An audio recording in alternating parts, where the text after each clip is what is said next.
Salam alaikum Azzoul Fellaoun, bonsoir. 6 morts et 31 blessés à Ain Safra. Une nouvelle tragédie routière vient endeuiller l'Algérie et rappeler une réalité que les bilans successifs ne permettent plus de masquer.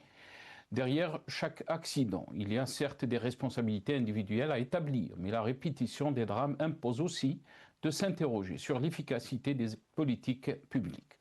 L'autobus qui assurait la liaison Tindouf-Sidi Bel Abbas s'est renversé sur la route nationale 6. L'enquête devra déterminer les causes exactes de l'accident. Mais cette nouvelle tragédie intervient dans un contexte qui mérite d'être regardé en face, celui d'un parc de transport vieillissant, d'un renouvellement tardif et d'une politique d'importation qui semble avancer par à coup au rythme des crises. Après le terrible accident de Harrach en août 2025 qui avait fait 18 morts, la réponse a été spectaculaire, décision d'importer immédiatement 10 000 autobus neufs pour renouveler le parc national. Le programme a ensuite commencé à se concrétiser avec des arrivages de véhicules chinois et allemands. Mais une question demeure. Pourquoi faut-il attendre la catastrophe pour agir? C'est toute l'ambiguïté de la politique économique algérienne.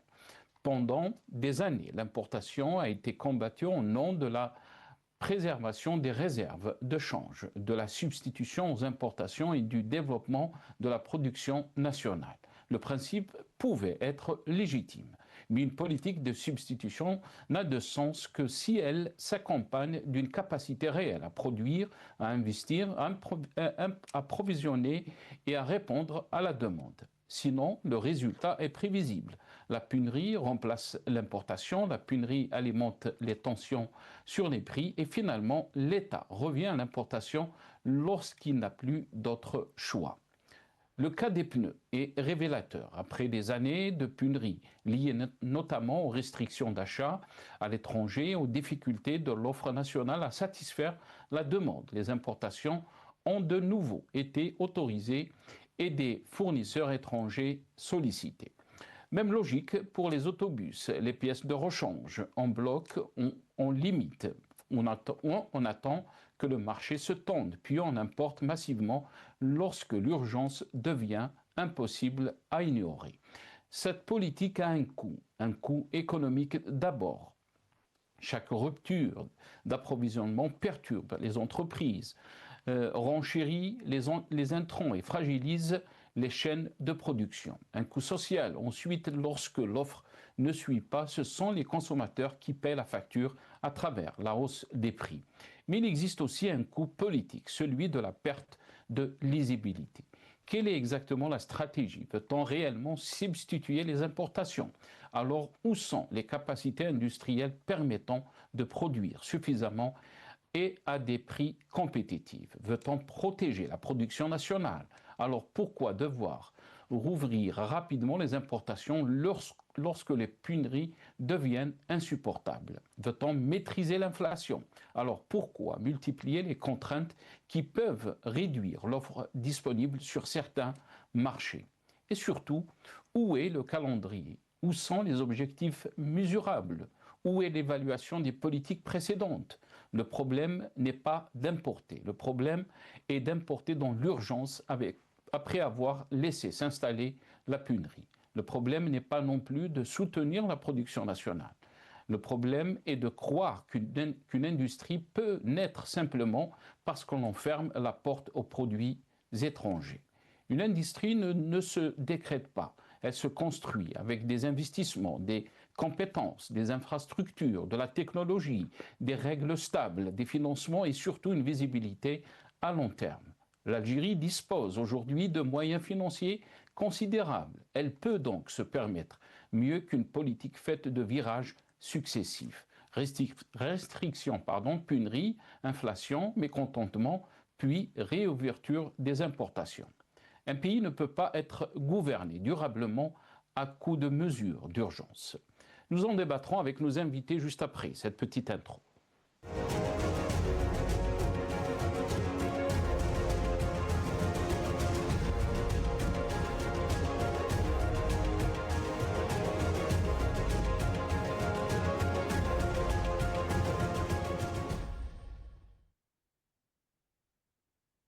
Algérie, accident, pénurie, importation bloquée, le coût d'une politique à courte vue. C'est le titre de notre émission pour ce soir. Et pour en parler, j'ai le plaisir d'avoir avec nous ce soir Mnower Djadi, ancien président de la commission des transports, ancien député FLN au sein de l'Assemblée en Algérie. Il est avec nous par téléphone depuis Alger. C'est Mnower Djadi, bonsoir. Merci beaucoup d'avoir accepté l'invitation. Marhaba bik. Merci, c'est Martin. Bonsoir à vos invités, aux téléspectateurs, et merci pour l'invitation. Merci beaucoup, Simna Warjadi. Merci d'avoir accepté l'invitation. On a aussi depuis Paris Lias Jubaili, ingénieur économiste et militant politique. Il est avec nous aussi via Skype. Lias Jubaili, bonsoir. Merci beaucoup d'avoir accepté l'invitation. Marhaba bik, Lias. Bonsoir Nasser, merci pour l'invitation. Je salue votre invité, Monsieur Jadi, et puis l'équipe Magharibia qui assure la couverture. Et sans oublier, bien sûr, celles et ceux qui nous suivent de l'intérieur et de l'extérieur. Merci pour l'invitation. Merci Lias. Et désolé parce qu'on vous a dérangé alors que vous êtes en vacances. Merci beaucoup Lias Jubaili. Avant de donner la parole, bien sûr, et de rentrer la parole à nos invités, d'entrer dans le vif du sujet de ce soir, quelques titres de la presse nationale. On va commencer avec le journal Al-Watan. Journal Al-Watan qui a titré donc 6 morts et 31 blessés. Un bus Tindouf, Sidi Bel Abbas, se renverse à Ain Safra. Un nouveau drame routier a endeuillé l'Algérie ce dimanche à l'aube. Un autobus assurant la liaison entre Tindouf et Sidi Bel Abbas a dérapé avant de se renverser sur la route nationale numéro 6, donc dans la commune d'Ain Safra, wilaya de Naama. Le bilan s'élève à 6 morts et 31 blessés. Le ministre de la Santé a annoncé la mobilisation immédiate de ses services et présenté ses condoléances en famille des victimes. À notre titre, TSA, tout sur l'Algérie. Un bus se renverse à Naama, 6 morts et 31 blessés. Un autre titre aussi, Algérie 360, jusqu'à 850 dinars le kilo. Himayatek, donc cette organisation qui défend le consommateur, réclame toute la lumière sur le marché de la banane. Voilà. Et un autre titre, journal L'Expression, banane, viande rouge et pièces détachées, des importations pour réguler le marché. Ces ouvertures ne constituent en rien un recul de la politique de substitution aux importations. Voilà, ça c'est l'expression. On termine avec le journal Le Matin d'Algérie. Algérie, la rente ne remplace pas une stratégie, un cap. L'Algérie n'a pas seulement un problème de rente pétrolière, elle a un problème de méthode et de gouvernance. À chaque difficulté sociale, l'État répond par la dépense, l'importation ou une décision administrative intempestive. L'urgence est traitée, mais la cause demeure. C'est dire l'absence totale de calendrier de cap économique.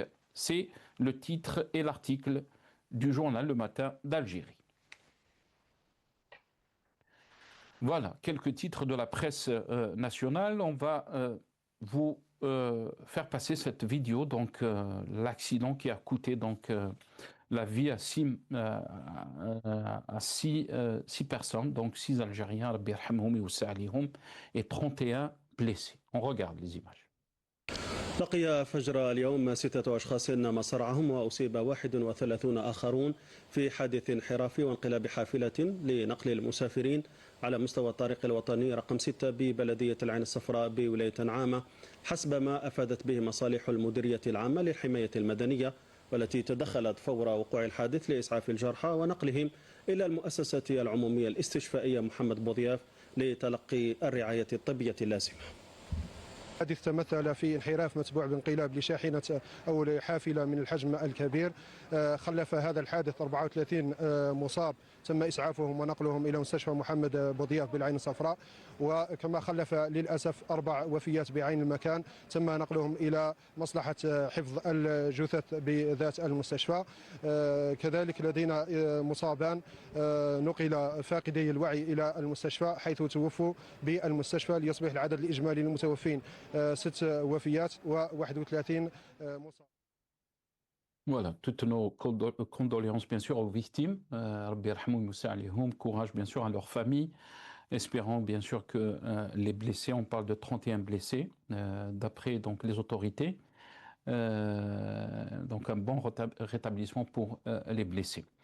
Simon Ouadjali, je vais commencer cette émission avec vous. Qui est responsable de ces drames répétitifs, Simon Ouadjali? Merci, M. Nasser. Donc, tout d'abord, mes condoléances à toutes les familles des victimes. Allah yarhamoum wa yas'alihum. Qu'est-ce que vous voulez que je vous dise, M. Nasser? Donc, à qui la faute? Donc, l'enquête n'est pas encore terminée. On sait pas. Bon, on sait uniquement que l'accident, c'est, comment dirais-je, donc c'est vers 4 heures ou 5 heures du matin, venant de Tindouf Sidi Bel Abbas. Avant de se renverser, donc il y avait un dérapage. D'après ce que j'ai lu tout à l'heure de certains voyageurs qui étaient dans le bus et qui sont conscients, ils ont dit que effectivement, avant l'accident, le chauffeur était trop fatigué et il roulait avec une vitesse vraiment qui dépassait la norme. Ça d'un côté. De l'autre côté, c'est Nasser, effectivement, dans le monde entier. C'est vraiment, ce phénomène est devenu, c'est devenu l'hécatombe. C'est devenu un phénomène que tous les pays souffrent, même les pays super développés. Si on regarde les statistiques en France, c'est 3400 morts en 2025. Bon, en Algérie, on tournait avant, il y a 5-6 ans, avec 4800, 4600 morts. Bon, on dit alhamdoulilah, une vie, c'est une vie. Donc, ça a diminué à 3800. مثلا, au Maroc, c'est plus de 4000. Je ne parle pas des pays qui dépassent, par exemple, en Afrique du Sud, ça dépasse les 6000 morts. Donc, cela est dû à plusieurs raisons, si on a ça. D'après les statistiques au niveau international, ce n'est pas uniquement en Algérie, il y a d'après les statistiques, d'après les enquêtes, les accidents, c'est 80%, c'est l'être humain qui en était la cause. C'est l'être humain, donc soit l'excès de vitesse, soit sous l'effet de l'alcool ou de la drogue, soit qu'il ne respecte pas le code de la route, soit qu'il ne respecte pas, comment dirais-je, le temps, parce que, comme vous savez, dans la norme, vous ne pouvez pas rouler plus de 4 heures d'affilée sans se reposer. Et pour les chauffeurs de bus et des camions lourds de transport de marchandises qui traversent le sud, le nord, le haut plateau et le sud, donc ils font des heures et des heures qui dépassent les 10-15 heures, et des fois le chauffeur il continue à marcher au-delà de 4 heures, 8 heures, jusqu'à qu'il il cause les accidents. Donc, moi, ceux qui disent que le problème, on colle toujours quelque chose, c'est les pneus, la pièce de rechange. Au Maroc, on dit que le Maroc, il produit des véhicules jusqu'à 700 000 véhicules. Il y a plus de 700 entreprises de pièces de rechange et de pneumatiques. Mais malheureusement, le nombre de morts et d'accidents, ça dépasse beaucoup l'Algérie. En France, on a des routes qui répondent aux normes internationales, surtout européennes. Et il n'y a pas de problème ni de pneus, ni de pièces de rechange. Et malheureusement, il y a des accidents. En 2005, comme j'ai dit tout à l'heure, ça dépasse les 3500 morts. Donc, je dis que c'est la responsabilité de tout le monde. C'est tout le monde qui est concerné, le chauffeur, le matériel, le ministère des Transports, le ministère de l'Intérieur, le ministère du Commerce, comment dirais-je, le ministère des Transports. Donc tout ça, c'est l'ensemble. Donc c'est tout le monde qui doit serrer l'application, par exemple, du code de la route. Qui n'est pas. Donc, on peut pas. Moi, personnellement, je ne suis pas d'accord à ceux qui disent que pas à cause des pneus ou à cause de la pièce de rechange. Ça ce n'est pas Très vrai. très bien. Moi, Très bien. je suis convaincu. C'est clair, c'est Mnawer Djali, c'est très clair. Elias Djubaili, qu'est-ce que vous en pensez? L'argument, bien sûr, et l'analyse de Mnawer Djali est très claire. C'est la responsabilité de tout le monde. On ne peut pas infliger la responsabilité donc à un parc vieillissant, de transport vieillissant. On ne peut pas dire c'est à cause des blocages d'importation, des pièces de rechange, des pneus. Qui est responsable de ces drames, Elias Djubaili? Alors, tout d'abord, toute ma compassion accompagne les familles des victimes, victimes d'une gestion. Je vais essayer de m'expliquer et ne pas exploiter cet événement douloureux. Alors, je m'explique par rapport à ce qui est arrivé, cet accident. Tout d'abord, vous avez posé la question, parce qu'il faut analyser votre question, elle est pertinente. Vous dites qui est responsable? Mais nous, dans un pays, il y a toujours une responsabilité qui doit être identifiée. Le premier responsable, c'est la puissance publique. Il par ricochet, l'État. L'État qui est responsable de ce qui arrive, ces accidents en Algérie. Pourquoi? Premièrement, sur le plan de la gestion. Monsieur Jadi vient de dire, écoutez, on ne peut pas incriminer les pneus, le manque de la pièce de rechange, l'état des routes. Tout est responsable. Moi, je dis, c'est la puissance publique qui est responsable, c'est l'État. Premièrement, concernant les vitesses excessives dans le pays, pour les chauffeurs, tous les camions doivent être ce qu'on appelle équipés d'un disque.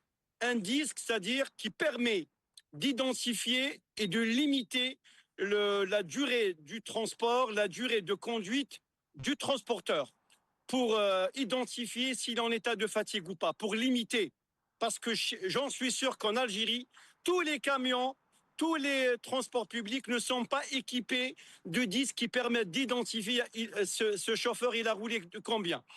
On a un pays continent, on ne peut pas laisser des transports en commun qui font de la route, des fois du sud vers le nord, avec des chauffeurs qui peuvent être fatigués, vu l'état des routes, vu les longues distances. Donc ça, c'est ce qu'on appelle une erreur humaine. Et qui est responsable? C'est l'État. Pourquoi?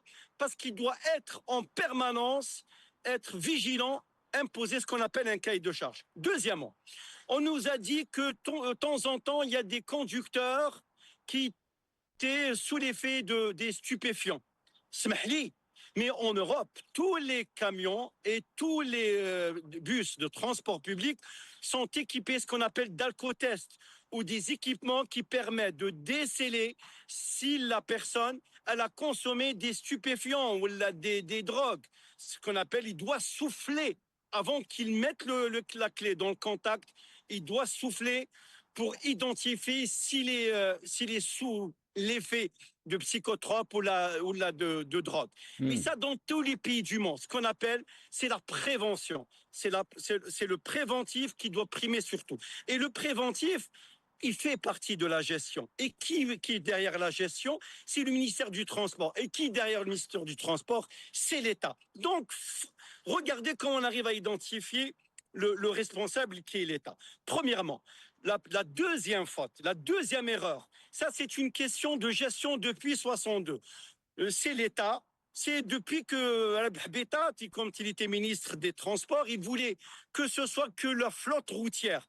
Un pays continent qui est le Jazair. Arrêtez de nous dire Hajm, El Jazair, Hajm Ifriqiya, Hajm Qarat Ifriqiya.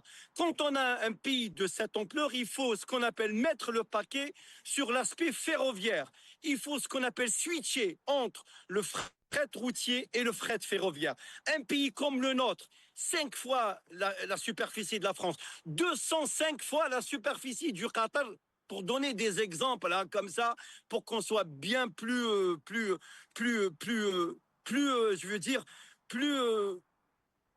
pragmatique, ne peut pas garder que la flotte routière. Il faut aussi ce qu'on appelle switcher avec le fret ferroviaire. On nous a dit qu'on vient d'équiper une ligne ferroviaire entre Béchar et Tindouf, je ne sais pas, pour les besoins de Raj Bilal. Mais ça, juste, c'est pour des slogans populistes. Mais quand je parle Chab, la société en tant que telle, le citoyen en tant que tel, il a besoin de moyens de transport convenables qui répondent aux normes internationales. À la fois ce qu'on appelle le parc routier. Donc le parc routier, je veux dire les transports. Les transports aussi. La moitié, peut-être le 3/4 de nos camions sont pas équipés sont équipés de pneus qui sont détériorés. C'est normal. Donc, il y a un cumul, il y a une concaténation de problèmes, à la fois des problèmes de gestion, d'équipement, de prise de décision, et tout ça, qui est le perdant, qui paye tout ça, c'est le citoyen lambda. Donc, أنا نقولها ونعاودها وأنا بلا افتزاز ولا بلا مبالغة المسؤول. Le responsable, c'est l'État.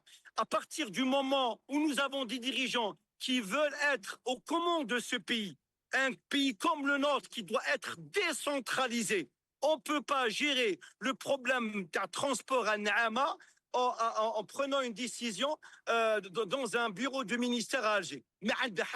Donc il faut décentraliser les décisions, il faut donner des prérogatives aux wilayas de pallier à ce problème.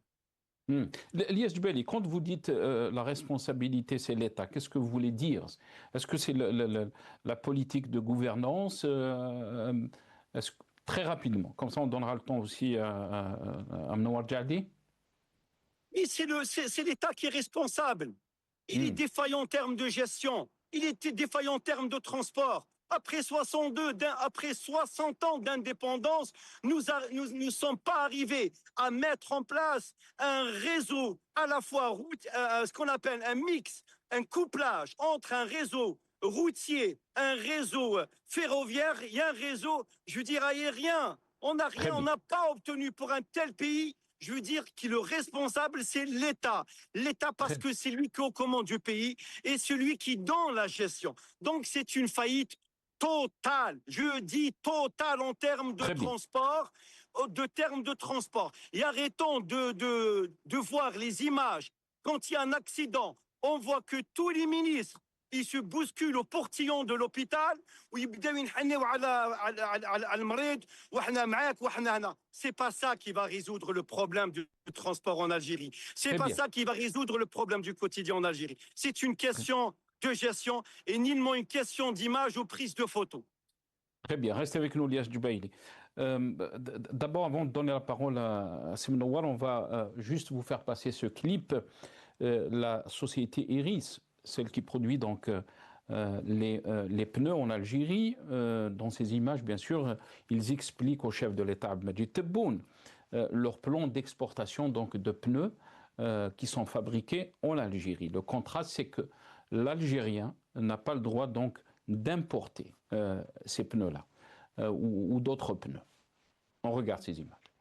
لي شيفر تاع ليكسبورتاسيون قبل 2020 سيد الرئيس ما كانش عندنا اكسبورتاسيون كانت يعني تقريبا نيجليجابل من 2020 دينا 8 مليون 2021 20 مليون 2022 16 مليون 2023 ان شاء الله اتيرساج 18 مليون بعد 2024 لما يدخل ليكسبونسيون نروحوا ل 33 مليون 2025 لما يدخل تاع نروح ل 64 مليون من بعد في ال 26 وال 27 نكونوا لحقنا لا فيتاس دو كوربازير تاع لا برودكسيون دونك بهذه الطريقه هذه يعني البريفيزيون تاعنا ان شاء الله انه في عام 2029 2030 نلعبوا ل 150 مليون دولار صادرات كل عام ان شاء الله.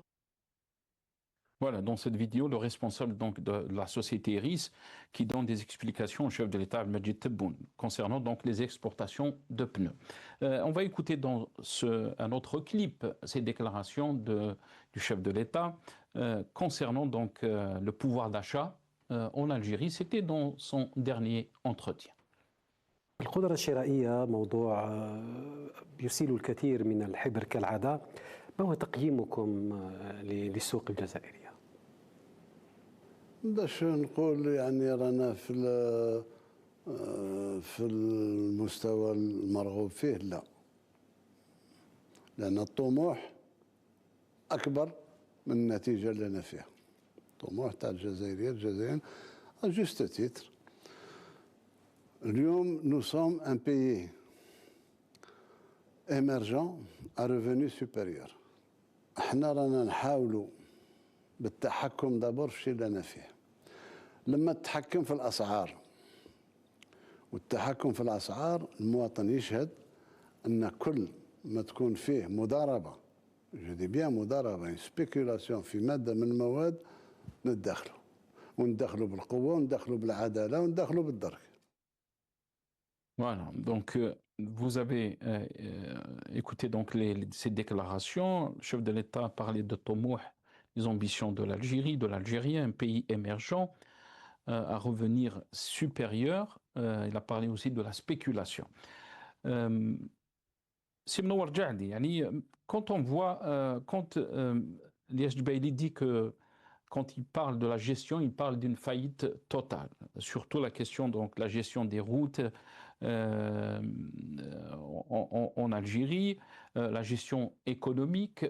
Et beaucoup d'experts aussi disent qu'il y a beaucoup d'incohérences, beaucoup de contrastes. On n'arrive pas à comprendre le cap de cette politique économique en Algérie. Il n'y a pas de vision.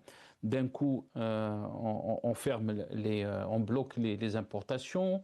Et un autre coup, on ouvre les importations. La preuve, la presse nationale est revenue sur cette question par exemple de la banane, jusqu'à 850 dinars le kilo. Himayatek, cette association qui protège le consommateur, réclame toute la lumière sur le marché de la banane. L'expression banane, viande rouge et pièces détachées des importations pour réguler le marché. Ces ouvertures ne constituent en rien un recul de la politique de substitution aux importations.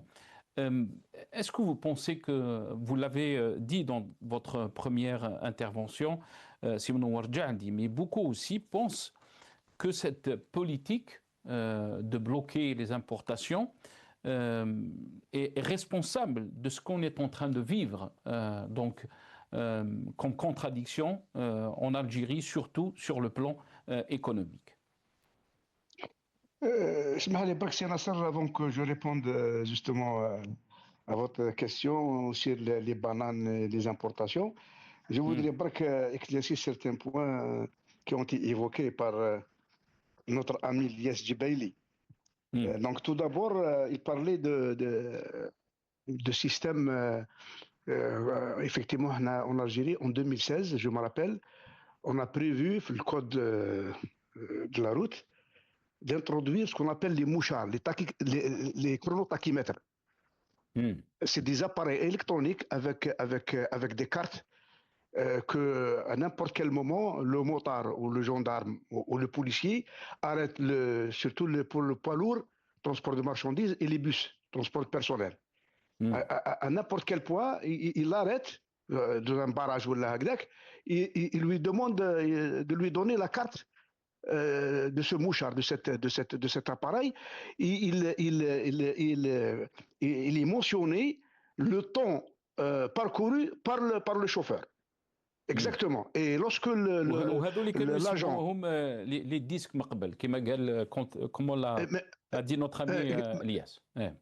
Mais malheureusement, même en France, ils l'ont introduit au début des années 80, en Belgique, et presque dans tous les pays d'Europe, et ça n'a pas donné, ça n'a pas réussi, ça demande une maintenance, les cartes s'usent rapidement, etc.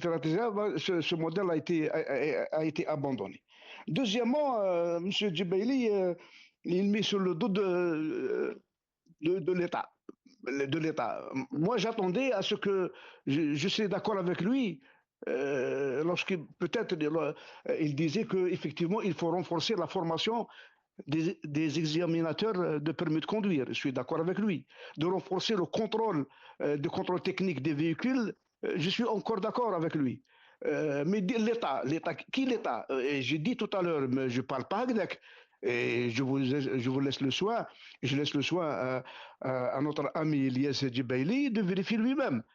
Toutes les études, toutes les enquêtes au niveau international, c'est 80% de ces hécatombes, de ces accidents mortels causés par les accidents de la route, c'est dû à l'être humain. L'être humain qui en était responsable. Et comme c'est pas la peine que je répète ce que j'ai dit tout à l'heure, donc c'est tout ça. Donc مثلا en ce qui concerne le train, quel est le lien Béchar, effectivement le train Tindouf Béchar est opérationnel jusqu'à Béchar Oran, et Béchar Oran existait depuis avant l'indépendance. Ce n'est pas parce que l'IOM donne une ligne de ferroviaire qu'on va éliminer tous les transports terrestres ou aériens. Donc, il est à Paris. Donc, le train existe entre Lyon et Paris, Lyon-Marseille, Avignon. Mais ne serait-ce que les bus, les taxieurs existent toujours.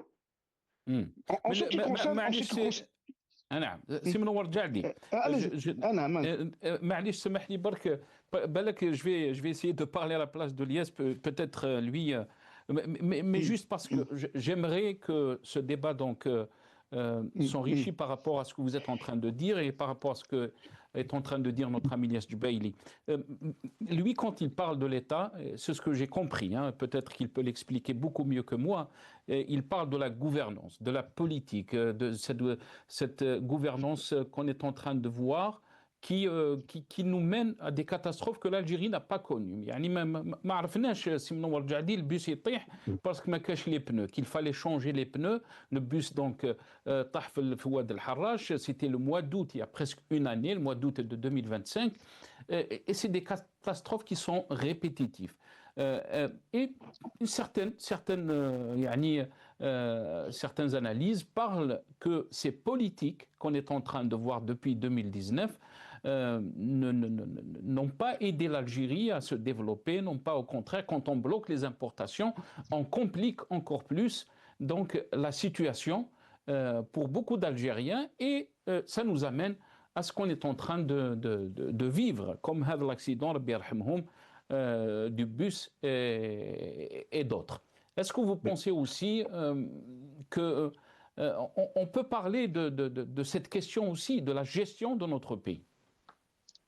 Effectivement, M. Nasser, vous parlez d'un accident. Un accident, allez-y voir Google, il vous donne la définition d'un accident. Un accident, c'est un accident. Il peut arriver aux États-Unis, d'Amérique, au Brésil, en France, en Allemagne, en Algérie, au Koweït. Un accident, c'est un accident. Mais pour dire, où la plus grande hécatombe, je vous ai cité des pays plus développés que nous, qui ont des matériels neufs mieux que nous, qui n'ont pas de problème ni de pneus ni de pièces de rechange, dont je viens après cela définir et discuter sur ce point, et ne serait-ce qu'ils dépassent les statistiques algériennes. Nous étions à 4800, 4600 par an. Aujourd'hui, nous descendons à 3800. Et peut-être,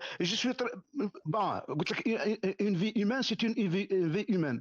La dernière fois, j'ai fait votre chaîne, j'ai vu un responsable de la protection civile. Il parlait que le nombre de morts par accident de la route du 1er janvier au 2 août, il n'y a eu que 1100. Et un de vos invités, il criait sur tous les toits, voilà, mais 1100, les premiers 8 mois. Il n'y aura aucun mort d'ici 31-12.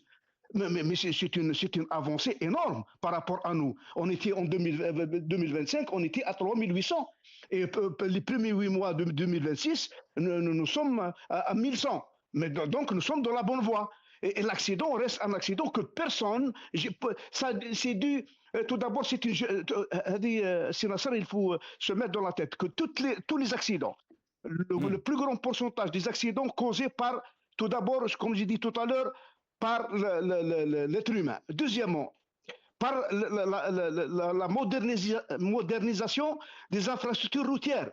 Parce qu'avec la modernisation de la voiture, une voiture neuve, une Mercedes ou n'importe quelle voiture aujourd'hui, elle est vraiment sophistiquée. Lorsque vous roulez à 200 ou 250 km à l'heure, c'est quand vous roulez en 70 ou la fin des années 80, quand vous roulez à 60 ou 70 km à l'heure. Donc tellement que vous êtes à l'aise, tellement qu'il y a un confort, vous ne sentez pas à l'intérieur de la voiture que vous roulez à 250 km à l'heure.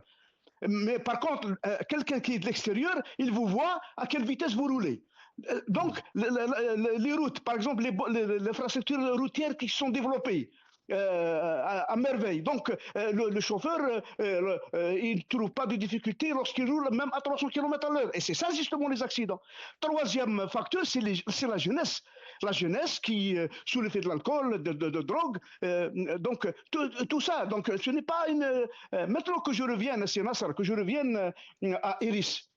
Iris, effectivement, c'est un producteur de pneus en Algérie.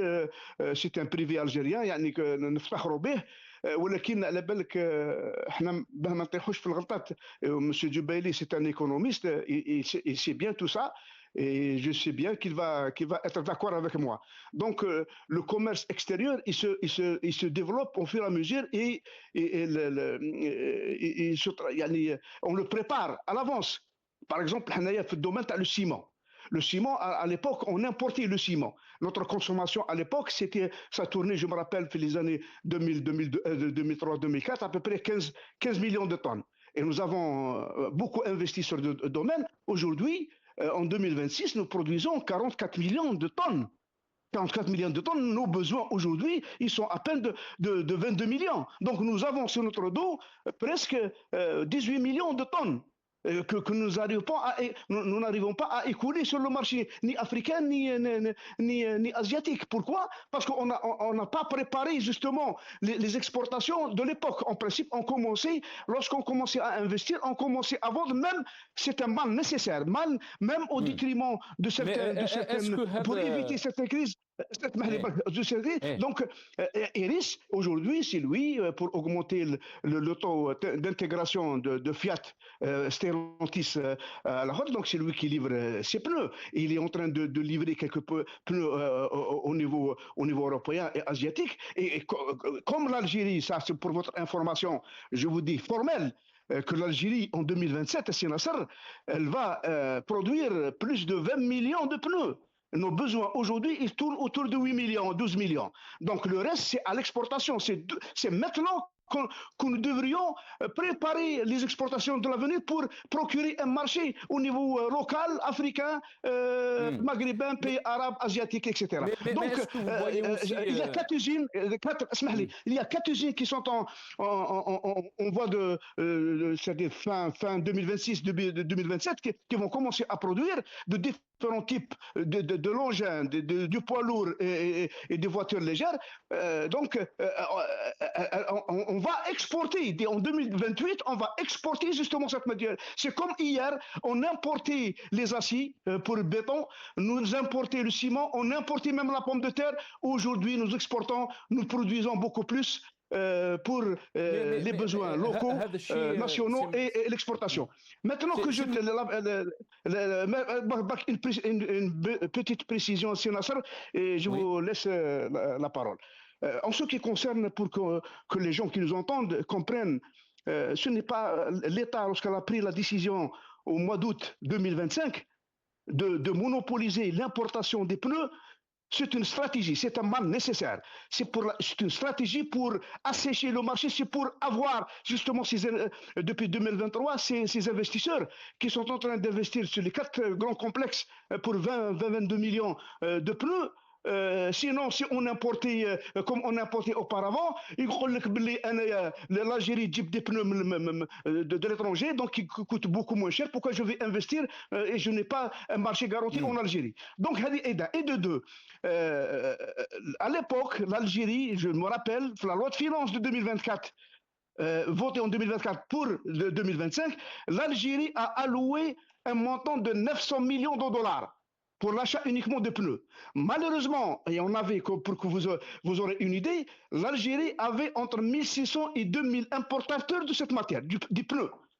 et pièces de rechange. On a eu entre 1600 et 2000 importateurs. Malheureusement, le ministère du Commerce extérieur a attribué des quotas pour que ces entreprises commencent à importer. Malheureusement, il y avait la crise russo-ukrainienne, la montée des prix de pétrole, donc la matière première, et comme vous le savez, c'est Nasser, votre monsieur Lies, il connaît tout ça. Donc le caoutchouc, il est à 80% synthétique, il est produit à partir du pétrole brut et du gaz. Donc la montée de la matière première, il y a une augmentation des prix, et malheureusement, ces importateurs n'arrivaient pas à importer parce qu'ils trouvaient qu'ils n'avaient pas beaucoup de marge bénéficiaire. Qu'est-ce qu'ils ont fait? Ils ont importé une petite quantité pour le spéculer. Justement, avoir une petite quantité pour la différence entre la matière première au niveau international qui s'est augmentée par rapport à l'augmentation des hydrocarbures, ils voulaient rattraper par la spéculation. Donc, le pneu qui coûtait maintenant 10 000 dinars, voulait soit 20 000 dinars. Et comme ça, il y a eu cette crise. C'est pour ça que M. Abdelmajid Tebboune, le gouvernement, a pris une décision de donner le monopole à Naftal, à elle seule, d'importer des pneus. Et actuellement, il y a un appel d'offres international qui est lancé pour 3,6 millions de pneus. C'est pour arriver justement à 2027. Une fois les 4 complexes qui vont démarrer et qui produisent cette matière, l'Algérie en 2028 sera un pays exportateur de ce produit, comme c'était le cas des aciers, le ciment, etc. Très bien. Mais vous avez parlé, Simon Warjadi, parce que je dois donner la parole et le temps nous presse à notre ami Elias Jubaili. Mais Khalini Bark Narja, par rapport à ce que vous avez dit, parce que c'est important de clarifier un peu les choses. La question, vous avez parlé de surplus de production, bien sûr, du ciment. Et la question qui se pose, est-ce qu'il y a une vraie vision économique en Algérie? Parce que quand on lit des titres comme ça, comme l'Expression, qui n'est pas un journal donc, qui est critique, on va dire, bananes, viande rouge et pièces détachées, des importations pour réguler le marché. Ces couvertures ne constituent en rien un recul de la politique de substitution aux importations. Et là, bien sûr, se pose la question, surtout les spécialistes de l'économie, ils pensent que notre pays est gouverné à coup de mesures d'urgence. Il n'y a pas de vision, il n'y a pas de stratégie. Quand on parle de la banane qui passe à 850 dinars le kilo, on n'arrive pas à comprendre. Quand il y a, par exemple, une enquête qui est ouverte par rapport à l'importation des moutons dernièrement de l'Eid al-Adha, on se pose des questions, Simon Warjadi. 30 secondes, parce que vous avez pris beaucoup de temps. Exactement, Nasser, sur ce point, je suis entièrement d'accord avec vous. Ça, je suis entièrement d'accord. Effectivement, ça, c'est une réalité que nous vivons. Je me rappelle avec Zitouni, lorsqu'il était ministre du Commerce et de la Régulation du marché national, et il a fait un travail colossal, un travail de fond, où la banane tournée, elle a tel 1000 dinars. 1000 dinars, 1200 dinars. Mais la pomme de terre est arrivée à 160 dinars. La pomme, elle est arrivée à 130 dinars. La viande rouge d'agneau à 350 dinars. 3500 dinars. Donc lui, il a plafonné les prix. Par exemple, la banane ne devrait pas dépasser les 400 dinars. Il y a eu beaucoup d'importateurs, beaucoup de commerçants, de détaillants et grossistes qui ont été mis en prison parce qu'ils ont dépassé les 400 dinars le kilo, plafonné par l'ex-ministre. Aujourd'hui, avec la nouvelle ministre, la banane a dépassé les 900 dinars. Alors la viande, n'en parlons pas. La pomme, effectivement, le café a été plafonné, alhamdoulilah. Mais pour la viande et pour la banane, je ne sais pas qu'est-ce qui se passe. Pourquoi la banane, malgré elle a été plafonnée, il y a 2 ans, et il y a des gens qui ont payé, mais aujourd'hui, elle dépasse les limites. Ça, je suis entièrement d'accord avec vous. Très bien. Elias Jubaili, je vous laisse le temps. Donc, il nous reste quelques minutes. Elias Jubaili, qu'est-ce que vous en pensez? Vous avez bien sûr écouté l'analyse de notre ami منور جعدي الياس جبيل. Je vais me permettre de donner une analyse nationale, une analyse internationale, une analyse académique, une analyse qui permet de sortir notre pays de la boue, une analyse qui est étudiée dans les bureaux d'études, chez Deloitte, chez KPMG, chez Kingsley, chez CAP, c'est-à-dire là où il y a ce qu'on appelle les CAPEX, la gestion des projets très importants doivent être modernes. Comment être gérés? Moi, je lance un message au ministre des Finances et au directeur et le PDG de la Banque d'Algérie.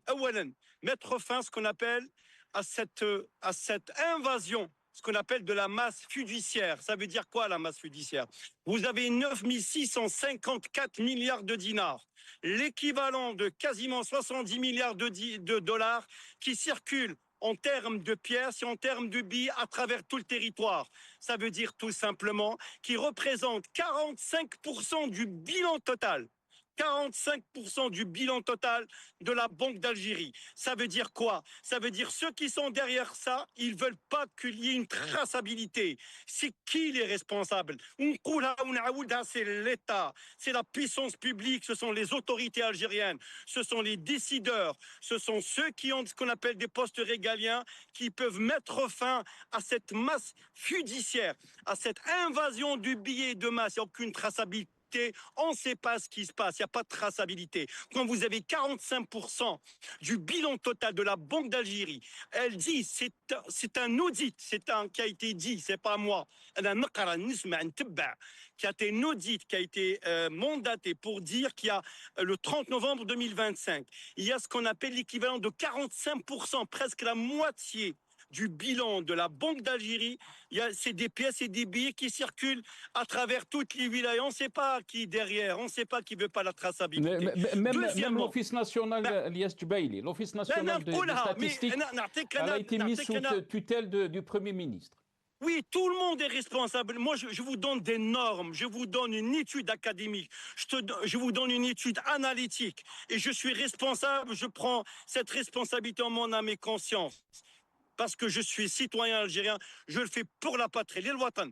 Deuxième point, il faut mettre fin au square. Pourquoi? Cet l'écart entre le cours officiel et le cours formel, il y a quoi? Il y a trois raisons, il y a Nasser. Premièrement, c'est parce qu'il y a peu de productivité, parce qu'il n'y a pas de production. La deuxième raison, Anas, c'est lié à la balance des paiements. Donc, ça veut dire quoi, les bilans? Ça veut dire que la balance, elle est toujours en déficit. Il y a un déficit, Anas. Il dit qu'attention, nous n'avons pas les dettes extérieures, certes. C'est peut-être grâce à Bouteflika, je dirais. Moi, je dirais grâce au baril qui était à $140. Parce que vous savez, quand on veut faire tourner la matière grise, on peut trouver les solutions. Même le baril, il est à 60 à $70. Ils l'ont fait, certains pays, ils sont sortis. Le troisième, c'est les transferts illégaux. Vous savez, quand on dit les importations via les surfacturations, quand il y a surfacturation, ça veut dire quoi? Il y en a ça. Ça veut dire la surfacturation, elle dit que ce qu'on appelle l'argent qui émane de la surfacturation, elle revient sur le territoire national. Mais pourquoi elle revient sur le territoire national? C'est pas pour le besoin, c'est pas pour le besoin de citoyens. C'est pour alimenter le marché parallèle. C'est pour alimenter le squat. La réalité. Où je le dis, je l'ai toujours dit. C'est un problème de gestion. Un pays comme le nôtre, il n'a pas ministère des finances, de l'économie. Il faut créer des commissariats, des think tanks à Alger. Un think tank à Alger, un think tank à Tizi, un think tank à Oran, à Constantine, des think tanks. Et après, il faut faire des réunions entre les think tanks. Il faut faire émerger cette intelligence parce que comme ça, on ne peut pas avancer. On est en train de négocier. Entre trois Algériens, nous négocions le prix de la banane à 850 dinars, à 1000, à 1100 dinars. Mais Samhouli, Un pays comme le nôtre, il a eu son indépendance après 8 ans de guerre pour arriver 60 ans après l'indépendance.